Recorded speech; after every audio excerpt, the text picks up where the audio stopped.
அதுல சிபிஎஸ்இல படிக்கக்கூடிய மாணவர்களா இருந்தா ஹிந்தி படிக்கிறாங்க. மெட்ரிகுலேஷன்ல படிக்கக்கூடிய மாணவர்களா இருந்தா நம்ம கிட்ட தவறான ஒரு எண்ணம் இருக்கு.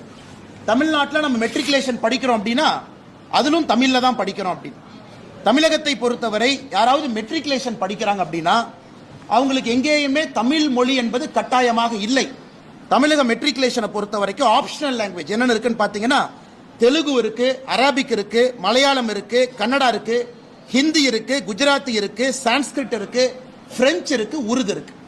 அதாவது ஆங்கில மொழியில மெட்ரிகுலேஷன் பள்ளியில படிக்கக்கூடியவங்களுக்கு இது போன்ற பல ஆப்ஷன்ஸ் அங்க இருக்கு. அப்படி இருக்கும் பொழுது 56 லட்சம் குழந்தைகள் அவங்க வேற ஒரு ஸ்ட்ரீம்ல போயிட்டு இருக்கிறாங்க.